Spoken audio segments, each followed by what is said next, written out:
Drugs racket मामले की जांच कर रही एनसीबी की टीम आज सुबह रिया चक्रवर्ती के घर पहुंची मुंबई में और उन्होंने रिया को समन किया और इसके बाद करीब 11:15 बजे रिया चक्रवर्ती पुलिस सुरक्षा में एनसीबी के दफ्तर के लिए निकली और कुछ देर बाद वहां पहुंच गई। अब एनसीबी उनसे पूछताछ करेगी ड्रग्स के रैकेट के सिलसिले में। पूरा मामला सुशांत सिंह राजपूत की संदिग्ध मौत से शुरू हुआ और उसके बाद जांच के तार धीरे धीरे ड्रग्स के रैकेट तक पहुंच गए और इस मामले में गिरफ्तार किए गए रिया के भाई शौविक चक्रवर्ती और सुशांत के हाउस मैनेजर रहे सैमुअल मिरांडा को एनसीबी ने पहले ही रिमांड में लिया हुआ है। इन दोनों को 9 सितंबर तक रिमांड में लिया गया। अब तक 8 लोगों को गिरफ्तार किया जा चुका है। खबर यह भी है कि रिया चक्रवर्ती और शौविक को आमने सामने बिठाकर पूछताछ की जाएगी। तो मामला कहां से शुरू हुआ, मामला कहां पहुंचा, ये इस मामले में साफ दिख रहा है। हमारे सहयोगी सोहित मिश्रा हमारे साथ हैं। सोहित, सुशांत की संदिग्ध मौत की जांच हो रही थी और ये जांच कहां ड्रग्स के रैकेट तक पहुंच गई और आगे जांच और कहां तक पहुंच सकती है? रिया चक्रवर्ती को क्या आज गिरफ्तार कर सकती है एनसीबी? देखिए, बिल्कुल सुशील जी, आपने जो कहा शुरुआत उसी तरह से हुई थी। सबसे पहले मुंबई पुलिस ने इस पूरे मामले की जांच की थी। उसके बाद रिया चक्रवर्ती से पहले मुंबई पुलिस ने पूछताछ की, फिर ये मामला ईडी के पास गया, ईडी ने पूछताछ की, फिर सीबीआई के पास गया, सीबीआई ने पूछताछ की और अब ये मामला एनसीबी पहुंच चुका है, जहां पर हम उस दफ्तर पर मौजूद हैं और कुछ समय पहले रिया चक्रवर्ती यहाँ पर आई हुई हैं। दरअसल इस मामले की अगर मैं आपको बात करूँ तो जब एनसीबी इस जो मामले की जाँच कर रही है, ये जो रिट्रीव चैट्स हुए थे उसके आधार पर कर रही है, जिसमें ये बताया गया था कि ड्रग्स के लिए जो है वो चैट की जाती थी। अब इसमें रिया चक्रवर्ती कहाँ से आती हैं? क्योंकि जो चैट्स निकले थे उसमें से कुछ लोगों को गिरफ्तार किया गया था। उसमें से जो एक शख्स जिसको गिरफ्तार किया था उसका नाम अब्देल परहर है। उन्होंने माना था कि शौविक चक्रवर्ती के कहने पर वो ड्रग्स की खरीद फरोख्त करता था। तो वहाँ से शौविक चक्रवर्ती को गिरफ्तार किया गया। सैमुअल मिरांडा जो उनके हाउस मैनेजर थे उनको गिरफ्तार किया गया था। हालांकि जब एनसीबी ने एफआईआर दर्ज की थी उसमें रिया चक्रवर्ती को भी जो है मुख्य आरोपी बनाया गया था और कल जब वो कोर्ट में शौविक चक्रवर्ती को लेकर गए थे तब भी उन्होंने कहा था कि वो शौविक चक्रवर्ती और जो दीपेश सावंत जो उनके कुक हैं जिन्हें अभी कोर्ट में ले जाया गया है, कल उनकी भी गिरफ्तारी हुई थी, उन दोनों को रिया चक्रवर्ती के सामने बिठाकर पूछताछ करना चाहते हैं, क्योंकि दीपेश सावंत पर भी आरोप है कि वो जो ड्रग्स था वो सुशांत सिंह राजपूत तक पहुंचाते थे। तो इस तरह के जो पूरी लिंक है उसमें रिया चक्रवर्ती का क्या रोल है, इसके लिए ही उनसे पूछताछ के लिए बुलाया गया है। उनके भाई को पहले ही गिरफ्तार किया गया है। आज दोनों को आमने सामने बिठाकर पूछताछ की जाएगी और उसके बाद देखना होगा कि क्या गिरफ्तारी की भी मांग की जाती है या नहीं, या फिर क्या रिया चक्रवर्ती एंटीसिपेटरी बेल के लिए पहले से ही वो अप्लाई करती हैं और आगे किस तरह से ये पूरा मामला बढ़ता है, इस पर नज़र बनी रहेगी। लेकिन जिस तरह से आपने कहा और कि ये जो मामला है इसकी शुरुआत पहले हुई थी कि किस तरह से सुशांत सिंह राजपूत की मौत है या फिर कोई दूसरी गुत्थी है, फिर इसमें नेपोटिज्म की बात सामने आई थी, फिर उसमें बात आई थी कि किस तरह से जो पैसा है मनी लॉन्ड्रिंग उसकी बात आई थी, फिर ये सभी चीज़ों के बाद अब ड्रग्स की बात सामने आ रही है। इनसे पहले जिस तरह से मैंने कहा कि सीबीआई हो या फिर ईडी हो या फिर मुंबई पुलिस हो, उन्होंने भी बार बार रिया चक्रवर्ती से पूछताछ जरूर की थी लेकिन किसी ने कोई कार्रवाई नहीं की थी। लेकिन एनसीबी ने इस मामले में पहले रिया चक्रवर्ती के भाई को गिरफ्तार किया, आज उन्हें सुबह समन भेजा, जिसके बाद वो पहुंची हैं और अब देखना होगा कि आगे किस तरह से सवालात किए जाते हैं। क्योंकि मैं कल की रिमांड कॉपी के आधार पर आपको बता दूं, जब अदालत में एनसीबी गई थी और शौविक चक्रवर्ती के रिमांड की मांग कर रही थी, हिरासत की मांग कर रही थी, तब उन्होंने कहा था कि इस ड्रग्स नेटवर्क में और कितने लोग जुड़े हैं उसकी जानकारी निकालनी है, इसमें रिया चक्रवर्ती का क्या रोल है और रिया चक्रवर्ती को शौविक और साथ ही साथ दीपेश सावंत के सामने बिठाना है, इसलिए भी जो है रिमांड ज़रूरी है और कौन कौन इसमें शामिल है, इसमें पैसे की किस तरह से लेन देन है, तो ये सारी जो बातें हैं ये सामने निकालने के लिए उन्हें बुलाया गया। हालांकि इसके बारे में कहीं ना कहीं कल से अंदेशा लगाया जा रहा था कि शौविक के गिरफ्तारी के बाद रिया चक्रवर्ती को बुलाया जा सकता है और इसलिए कल रात को देर रात को आपको याद होगा कि शौविक और रिया के जो पिता हैं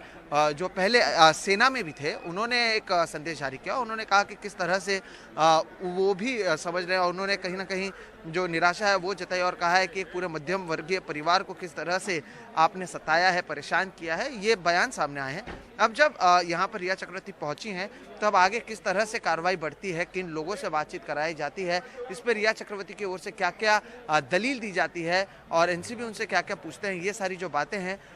वो देखना अहम होगा। और धीरे धीरे जैसे जैसे दिन आगे बढ़ेगा जो जानकारी मिलेगी उसके आधार पर ही जो एनसीबी को जानकारी मिल पाएगी, उसके बाद वो तय करेंगे कि इस मामले में रिया चक्रवर्ती को क्या गिरफ्तार करना है या फिर वैसे सबूत उन्हें नहीं मिले हैं या आगे किस तरह की कार्रवाई की जाएगी, ये आज के पूछताछ पर होगा। तो आज का दिन काफ़ी अहम है और रिया चक्रवर्ती इसके लिए जो है वो एनसीबी दफ्तर में पहुंच चुकी हैं। सोहित, इस पूरे मामले में जो भी होगा सबूतों के आधार पर होगा। सुशांत सिंह राजपूत की संदिग्ध आत्महत्या या मौत उसे कहें, वहां से जांच शुरू हुई, यहां तक पहुंची, और इस पूरे मामले में क्या जो बॉलीवुड है, जो इस मामले में शुरू में काफी खुलकर बोला, कितने इस मामले में आरोप प्रत्यारोप इधर से उधर लगे, अब जब ड्रग्स रैकेट का तार फैल रहा है तो क्या बॉलीवुड की तरफ से कुछ प्रतिक्रिया है या सब दम साध कर बैठ गए हैं? क्योंकि सबको मालूम है कि किस तरह से ड्रग्स का एक सिंडिकेट मुंबई में ऑपरेट करता है, बॉलीवुड में ऑपरेट करता है। अब कहाँ हैं वो सभी लोग जिनकी काफी ज्यादा पहले कभी ट्विटर पे कभी बयानबाजियां हो रही थी?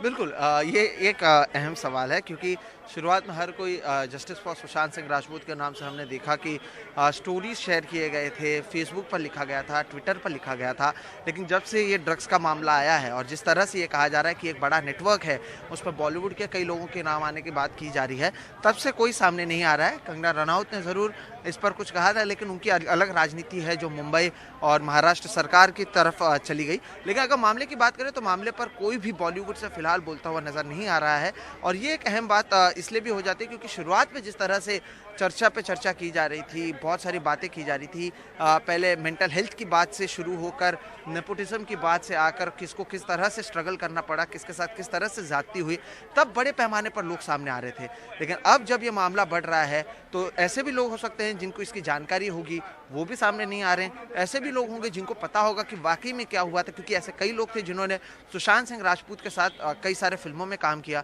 वो कुछ बोलते हुए नजर नहीं आ रहे हैं। उनके परिवार से जुड़े लोग जरूर बोल रहे हैं, लेकिन सबूत किसी के पास कोई फिलहाल मौजूद तो नहीं है। तो अभी फिलहाल सभी शांत हैं और ये देखना होगा कि क्या वो वाकई बोलते हैं या वो बोलते भी नहीं हैं, क्योंकि लगातार जांच चल रही है और इस जांच में और कौन आता है या किसकी ओर से किसके लिए कोई प्रतिक्रिया आती है या नहीं, इस पर भी नज़र बनी रहेगी। क्योंकि जब आपको याद होगा कि रिया चक्रवर्ती ने भी जब एनडीटीवी से बात की थी, तब भी उन्होंने कहा था कि किस तरह से उन पर कई सारे आरोप लगाए जा रहे हैं, कई सारी ऐसी बात की जा रही है जिसका कोई तथ्य नहीं है। तो आज जब यहाँ पर बात की जाएगी, जैसा आपने कहा कि सबूतों के आधार पर की जाएगी, तो इस तरह के क्या सबूत मौजूद हैं और किस तरह के सबूत या किस तरह के दूसरी चीज़ें रिया चक्रवर्ती के पास है। क्योंकि शुरुआत में जब ड्रग्स का एंगल आया था तब उनके वकील ने कहा था कि रिया चक्रवर्ती ने आज तक कभी ड्रग्स कंज्यूम नहीं किया है, अगर उनके आप टेस्ट भी करवा लेंगे उसके लिए भी वो तैयार हैं और ये पता चल जाएगा कि उन्होंने ड्रग्स का कभी सेवन नहीं किया। तो क्या वो ड्रग्स में जिस बात में शौविक को गिरफ्तार किया गया है उसमें रिया चक्रवर्ती का रोल था या नहीं था?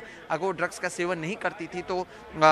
इसमें क्या सुशांत सिंह राजपूत के किसी तरह से भी उनका लेना देना है या नहीं है, ये सारी बातें हैं। क्योंकि जब सुशांत सिंह राजपूत की भी पोस्टमार्टम रिपोर्ट आई थी उसमें ड्रग्स का कोई भी कहीं पर कोई बात या उसके बारे में कोई भी चर्चा नहीं थी। तो ऐसी कई सारी चीज़ें हैं और 8 तारीख से 14 तारीख के बीच में पहले जो बातचीत हो रही थी कि उस समय क्या हुआ था, उसके बारे में फिलहाल कोई बात करता हुआ नजर नहीं आ रहा है। कल जरूर सीबीआई की टीम सुशांत सिंह राजपूत के घर पर गई थी, वो अपनी जांच अलग से जरूर कर रहे हैं, लेकिन उस पर भी अभी किसी को नहीं बुलाया जा रहा और अभी जो पूरा फोकस है वो एनसीबी की तरफ है। और एनसीबी पर भी मैं आपको बता दूं, कल जब यहाँ के हम अधिकारियों से बात कर रहे थे, वो पहले कह रहे थे कि जो इंटरनेशनल लेवल की जो कार्टेल होती है या जो बड़े पैमाने पर ड्रग्स होते हैं उसी पर वो जांच करते हैं। यहाँ पर अब तक 59 ग्राम्स ड्रग्स के मिले हुए हैं। उन्होंने कहा इतने छोटे पर पहले तो कभी नहीं हुआ, लेकिन अब उनको ऑर्डर दिया गया है, प्रशासन ने कहा है कि वो इस पूरे मामले की जांच करे, इसलिए वो कर रहे हैं। ये जरूर कुछ अधिकारियों ने ऑफ रिकॉर्ड कहा कि इतने छोटे लेवल इतनी छोटी मात्रा पर हम जांच नहीं करते, लेकिन अब वो कह रहे हैं कि इसमें क्या और लोग भी शामिल हैं, इसे कहाँ से लाया जाता था, कौन कौन लोगों को इसे दिया जाता था, इसमें जो मनी ट्रांजैक्शन है उसका डेटा वो निकालना चाहते हैं और इस तरह की जो सारी चीज़ें हैं उसकी वो जांच करना चाहते हैं। तो इसमें रिया का क्या रोल है ये उनको पता लगाना है। शौविक का नाम जो है एक दूसरे